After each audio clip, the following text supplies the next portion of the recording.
आज ब्रज समेत पूरे देश में गोपाष्टमी का पर्व मनाया जा रहा है और इस दिन सर्वार्थ सिद्धि योग, शस्त्रास्त्रों समेत कई शुभ फलदायक योग बन रहे हैं।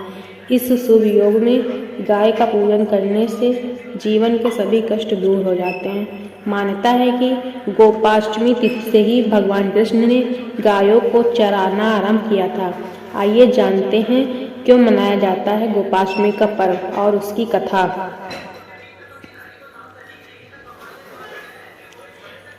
पौराणिक कथा के अनुसार जब भगवान कृष्ण 6 वर्ष के थे तब उन्होंने माता यशोदा से कहा कि माँ, मैं अब बड़ा हो गया हूँ, इसलिए अब मैं बछड़ों के साथ गाय को भी चराने जाऊँगा।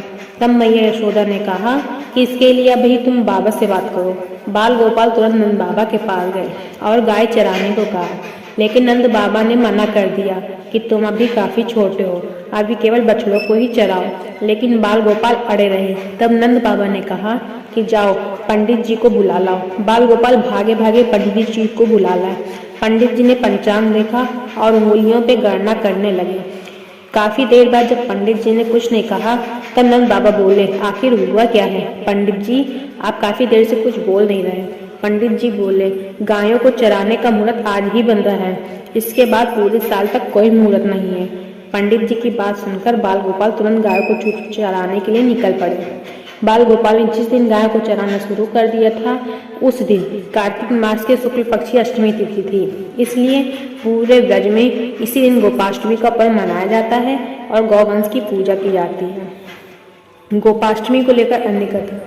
गोपाष्टमी को लेकर एक अन्य कथा यह भी मिलती है कि कार्तिक मास की प्रतिपदा तिथि से लेकर सप्तमी तिथि पर भगवान कृष्ण ने गौ, बछड़े और अन्य जानवर समेत पूरे ब्रजवासियों की रक्षा के लिए अंगुलियों पर गोवर्धन पर्वत धारण कर लिया था।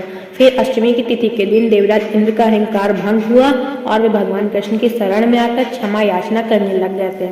तब कामधेनु गाय ने भगवान कृष्ण का अभिषेक किया था।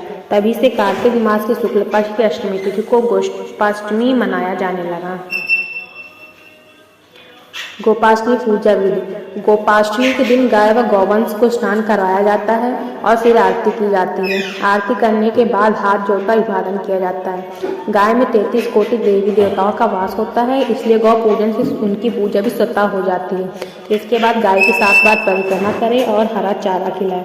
अगर घर में गाय नहीं है तो गोपाष्टमी के दिन गाय को घर के मुख्य द्वार पर बुलाकर उसे स्नान सेवा करने से अक्षय पुण्य की प्राप्ति होती है। इस दिन गाय के साथ भगवान कृष्ण की पूजा करने का भी विधान है। गाय के गेट पर ही गाय की पूजा अर्चना करें और हरा चारा खिलाएं, साथ ही गाय की चरण स्पर्श करके आशीर्वाद लें।